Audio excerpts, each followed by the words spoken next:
Top quality और consistent performance के लिए सिर्फ सिल्वर पंप्स। टॉप क्वालिटी और कंसिस्टेंट परफॉर्मेंस के लिए सिर्फ सिल्वर पंप्स, नाम याद रखना। खरं म्हणजे हे जे जाणारे जे आहेत हे स्वतःच्या वैयक्तिक स्वार्थासाठी सत्ताधारी पक्षाकडे जात आहेत। राजन साळवींच्याच बाबत बोलायचं झालं तर विधानसभेचा पराभव झाला, 23 तारीखला मतमोजणी झाली, 24ला मुंबईला गेले, 25 तारीखपासून त्यांनी या संपूर्ण मतदारसंघातल्या अनेक कार्यकर्त्यांशी संपर्क साधून गाव भेटी करून आपल्याला आता भवितव्य काय राहिलेलं नाही आहे, भविष्यामध्ये आपल्याला राजकीय अस्तित्व काय म्हणजे भविष्यातलं आपलं अंधकार दिसतोय, म्हणून आपल्याला भारतीय जनता पक्षामध्ये जावं लागेल अशा पद्धतीचा सुतोवाच राजन साळवी यांनी किमान 100 बैठकांमध्ये केला होता। देवेंद्र फडणवीस साहेबांनी असा शब्द दिलाय, रवींद्र चव्हाणांनी असा शब्द दिलाय, आपण भाजपमध्ये जाऊ आणि तिथे आपल्याला MLC देतील, 100 कोटीची कामं देतील, अशा पद्धतीच्या अनेक प्रकारची वक्तव्य त्यांनी गाव या पंचायत समितीने बैठकीमध्ये केलेली आहे। आणि केवळ भारतीय जनता पक्षाने त्यांना दरवाजा अजिबात उघडला नाही। स्वतः मुख्यमंत्री देवेंद्र फडणवीस यांनी साधी भेटसुद्धा दिली नाही। आणि मग अशा वेळेला केवळ नाईलाज म्हणून त्यांना ज्यांच्या विरोधात लढले, ज्यांच्या विरोधात आकांड तांडव केला, ज्यांच्या विरोधात पोलीस कंप्लेंट केल्या, त्या शिंदे गटाच्या सामंतांच्या हाताखाली जाऊन काम करण्याची नामुष्की राजन साळवी यांच्यावर आलेली आहे।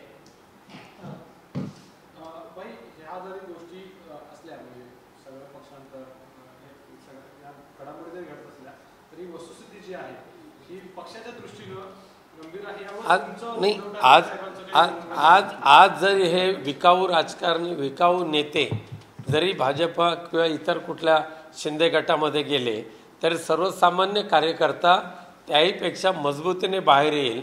आम्ही आता पुढच्या आठवड्यापासून तालुकानिहाय पदाधिकारी कार्यकर्त्यांच्या ज्या बैठका घ्यायला सुरुवात करू, मेळावे घ्यायला सुरुवात करू, त्यावेळेला उद्धव बाळासाहेब ठाकरे पक्षाची असलेली या रत्नागिरीतली ताकद हे आपल्याला दिसून येईल।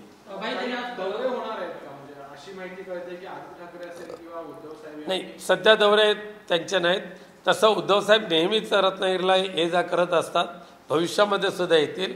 पण पुन्हा एकदा रत्नागिरीतली शिवसेना पूर्वीपेक्षा अधिक ताकदीने उभी करण्याचा प्रयत्न आहे, त्या पदाधिकाऱ्यांच्या सहकार्याने आम्ही करणार आहोत। आरोप देखील त्यांनी आज केलेले आहेत की तुम्ही त्याचप्रमाणे तुमच्या इतर कार्यकर्त्यांनी काम केलं नाही असा देखील आरोप केला। आणि मी कदाचित त्यांचा सावत्र वागणूक देत होते असं देखील त्यांनी म्हटलेलं आहे। खरं म्हणजे दुसऱ्या पक्षामध्ये जाऊन गद्दारी करून दुसऱ्या पक्षामध्ये जात असताना कोणाच्या तरी डोक्यावर खापर फोडायची सवय ही प्रत्येक पक्ष बदलूची असते, तशी ती त्यांनी केलेली आहे। आता राजन साळवी यांच्याबद्दलच बोलायचं झालं तर मागच्या ह्या कालच्या विधानसभेच्या निवडणुकीमध्ये त्यांच्या विरोधी उमेदवारांनी त्यांच्यावर जे आरोप केलेले आहेत त्यांनी धडधडीत सांगितलेलं आहे की राजन साळवींकडे गद्दारीची 13 सर्टिफिकेट आहेत, 13 सर्टिफिकेट। अगदी 2004 पासून 2004च्या विधानसभेच्या निवडणुकीमध्ये युतीचे, शिवसेना भाजप युतीचे उमेदवार बाळ माने यांना पाडण्यासाठी यांचा उदय करून घेतला, हे जगजाहीर आहे। एवढंच कशाला की भारतीय जनता पक्षाचे आमदार डॉक्टर निलेश राणे यांनी गेल्या वर्षी राजापूरच्या जवाहर चौकामध्ये जे जाहीर भाषण केलं आहे, जे तुम्ही लाईव्ह केलं होतं, आणि त्या भाषणामध्ये त्यांनी सांगितलेलं आहे की अरेतुरेवरून ते बोललेलं आहे, मी काय अरेतुरे करत नाही, की ह्या राजन साळवींनी प्रत्येक लोकसभेच्या निवडणुकीमध्ये आमच्याकडून पैसे घेतले आहेत, आणि हे जर खोटं असेल तर त्यांनी धुतपापेश्वरच्या पिंडीवर हात ठेवून सांगावं। त्याचा खुलासा त्यांनी केलेला नाही। मग तो शोर्ले मोंटे हॉटेल असेल, पाचलचं एका कार्यकर्त्याचं घर असेल, एवढं कशाला त्यांना सोडून गेलेले त्यांचे जे PA आहेत ना, ह्या PAनेच संपूर्ण हिस्ट्री दिलेली आम्हाला, कोणाकडून किती पैसे किती वेळा किती घेतले ते आणि गद्दारी केली. म्हणजे गद्दारीची 13 सर्टिफिकेट असलेल्या राजन साळवींनी विनायक राऊतवर आरोप करणं हे हास्यास्पद आहे. पण मला त्याचे काय वाईट वाटत नाही. आता जिथे गेलात तिथे मात्र सुखी तुम्ही कसे राहणार त्याची मला चिंता लागलेली आहे. कारण शिंदे गटामध्ये राजन साळवींनी जाणं हा त्यांचा पराक्रम नाही आहे, तर त्यांच्यावर ओढवलेली ती नामुष्की आहे. आणि त्याचबरोबर मला दाट शंका आहे, केवळ उदय सामंत आणि किरण सामंत यांचं वाढणारं राजकीय प्रस्थ ह्याला रोखण्यासाठी आणि मध्यंतरीच्या कालावधीमध्ये असं म्हटलं जातं की उदय सामंत हे उपमुख्यमंत्री पदाचे दावेदार आणि त्याने 20 जणांचा एक गट केला होता. हे सगळं ज्या वेळेला माननीय एकनाथ शिंदे यांच्या कानावर गेलं त्यावेळेला त्यांनी उपमुख्यमंत्रीपद स्वीकारलं. अन्यथा शिंदे गटाच्या 20 जणांना घेऊन उदय सामंत उपमुख्यमंत्री झाले असते. उदय सामंत आणि किरण सामंत यांना चेकमेट करण्यासाठी, यांना शह देण्यासाठी शिंदे गटाने राजन साळवींना घेऊन एक पर्याय उभा करण्याचा केविलवाना प्रयत्न केलेला आहे. केविलवाना प्रयत्न, कारण राजन साळवींमध्ये तेवढे गट्स नाही आहेत. आता फक्त मला काळजी एकच आहे की कोण कोणाच्या उरावर आणि कधी बसतो हे बघत राहणं. गेल्या 1.5 तासांपासून त्यांची बैठक चालू होती. किरण सामंत असतील, एकनाथ शिंदे असतील आणि राजन साळवी असतील, अशा पद्धतीच्या बैठका ज्या आहेत त्या चालू आहेत कालपासून. तर या बैठकांचं नेमकं काय, कशासाठी बैठका असतात? मी त्याबद्दल काय बोलत नाही, पण असं म्हटलं जातं वाऱ्यावर की पक्षप्रवेश करताना मला एवढे करोड द्या, MLC द्या, असं म्हटलं जातं. असं बाजारात तशा वावड्या उठलेल्या आहेत. त्यामुळे कदाचित ती चाललं असेल आर्ग्युमेंट त्याच्यावर, कितीवर सेटल होतं ते.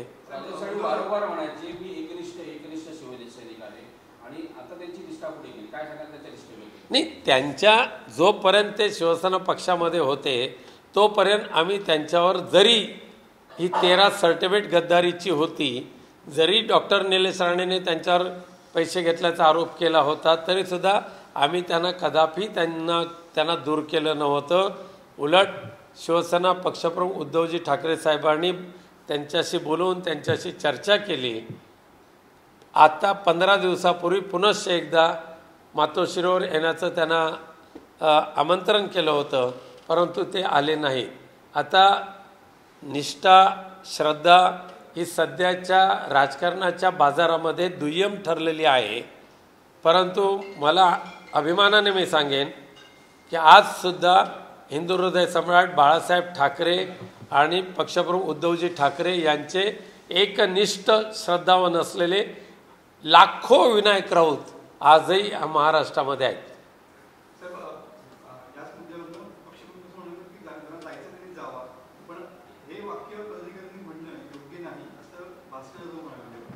नाही, बघा असं आहे की आता परवाच्या दिवशी कुडाळचा विषय, कुडाळला आम्ही नगरसेवक असं म्हणतात 15-15 लाखाला विकले गेले.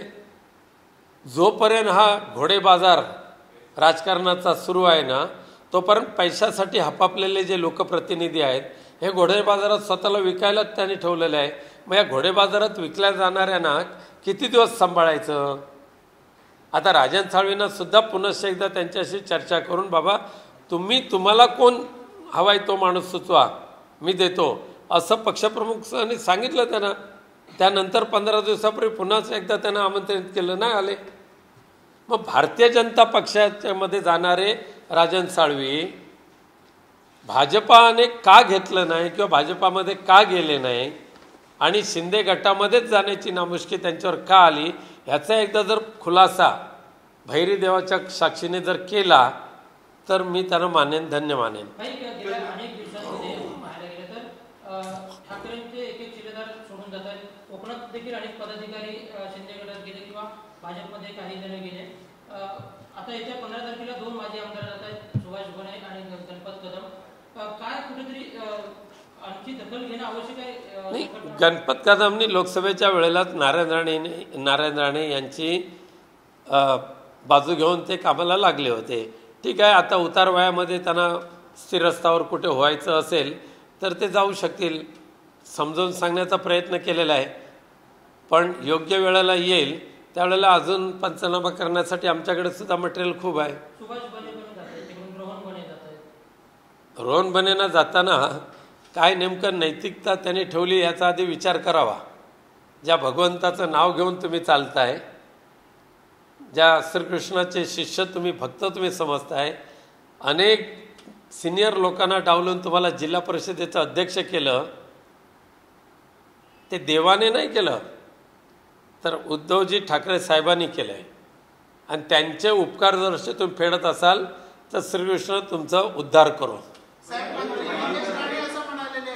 मंत्री नितेश राणे असं म्हणालेले आहेत की शिवसेना आणि महाविकास आघाडीच्या सरपंचांना निधी मिळणार नाही, विकास निधी देणार नाही, फक्त महायुतीच्याच कार्यकर्त्यांना विकास निधी दिला जाईल असं म्हटल्यावर आपण काय प्रतिक्रिया? बघा, नितेश राणेंची जी असलेली गुरमी मस्ती ही काल बोलते झालेले आहेत.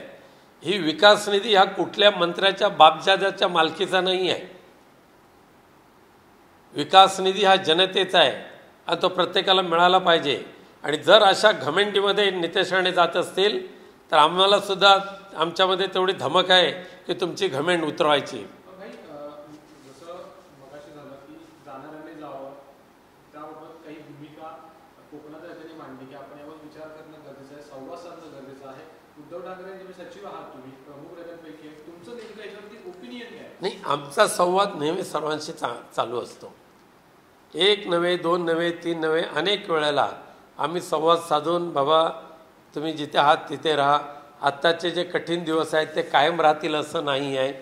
कारण आत्ताच भारतीय जनता पक्षाने एकनाथ शिंदेंचं गाशा गुंडाळायला सुरुवात केलेली आहे.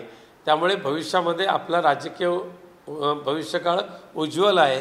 त्यामुळे तुम्ही धीर धरा, सबुरी ठेवा असं सांगण्याचा आम्ही सातत्याने प्रयत्न करतो आहे. उद्धवसाहेबसुद्धा अनेकांना भेटतात, दररोज शेकडो लोकांना भेटतात. आम्हीसुद्धा तेवढंच लोकांना भेटतो, अनेकांना समजून सांगतो. परंतु ज्यांनी घाण खायचीच ठरवलेली असेल त्यांना घाण खाण्यापासून कोण रोखणार आहे? शरद पवारांनी शिंदेचा जो सत्कार दिल्लीमध्ये केला तो कुठेतरी उद्धव ठाकरे गटाला रुचलेला नाही. त्यामुळे आज आदित्य ठाकरे साहेब आज दिल्ली दौऱ्यावर होते, त्यांनी शरद पवारांची भेट घेण्यासाठी टाळले. खरं म्हणजे माननीय शरद पवार साहेबांबद्दल आमच्या मनामध्ये खूप आदर आहे आणि तो आदर कायम राहावा अशीच प्रार्थना आम्ही भगवंताकडे करतो.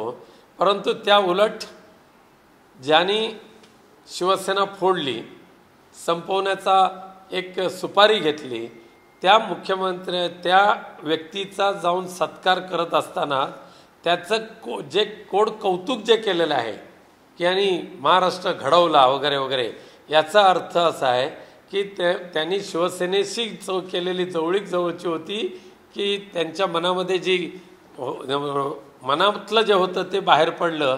आणि त्यामुळे माननीय संजय राऊत साहेबांनी त्यांच्यावर जे भाष्य केलेलं आहे त्यांचं आम्ही 100% समर्थन करतो.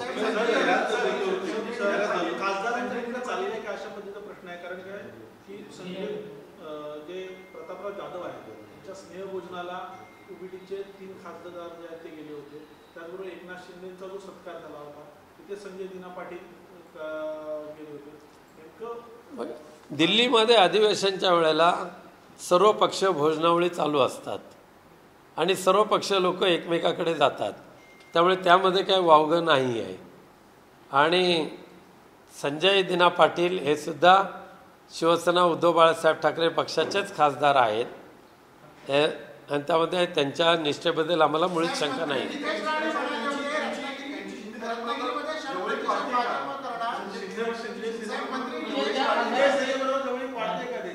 हां, अजिबात नाही, अजिबात नाही. साहेब, मंत्री नितेश राणे असं रत्नागिरीच्या दौऱ्यावेळी म्हणाले होते की 100% भाजप आता रत्नागिरी जिल्ह्यामध्ये करण्यासाठी आम्ही आटोकाट प्रयत्न करणार. आपली काय? नाही, तोच उद्देश नरेंद्र मोदी आणि नरेंद्र मोदी आणि अमित शहा यांचा तोच उद्देश आहे.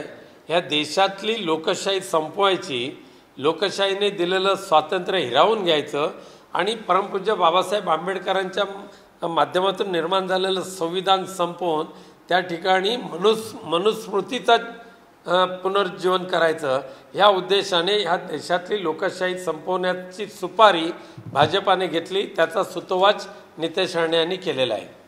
शिंदेच्या पुरस्कारावरून आता सध्या ज्योतिरादित्य आणि राऊत यांच्या ट्विटवर चाललेलं पाहायला मिळतं. मी वाचलेलं नाही ते, त्यामुळे त्याच्यावर काही भाष्य करणार नाही. पण एक आहे, संजय राऊत साहेबांनी घेतलेल्या भूमिकेबद्दल आम्ही शिवसैनिक समाधानी आहोत आणि आम्ही त्यांच्याबरोबर ठामपणे उभे आहोत. ज्या कोकणाने शिवसेनेला भरभरून दिलं त्याच कोकणात शिवसेनेतून अनेक जण बाहेर जात आहेत. याचा परिणाम कुठेतरी आगामी महापालिका निवडणुका असतील, स्थानिक स्वराज्य संस्थांच्या निवडणुका असतील, त्यावर कितपत होऊ शकतो काय सांगा? बघा, काही वर्षापूर्वी भारतीय जनता पक्षसुद्धा इथे कायमचा मिटलेला होता. त्यामुळे ह्या राजकारणामध्ये एखादा पक्ष कधीच संपत नसतो.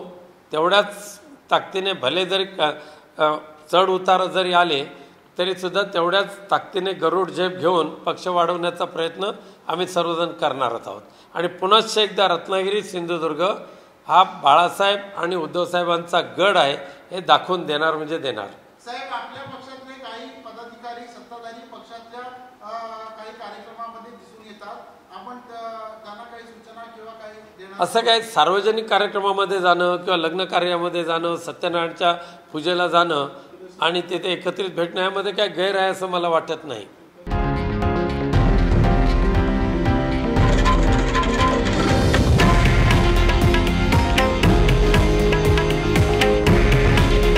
हे आहे देशातील नंबर 1 न्यूज नेटवर्क आणि आपण पाहत आहात TV9 मराठी. काळजी तुमची, हित महाराष्ट्राचं.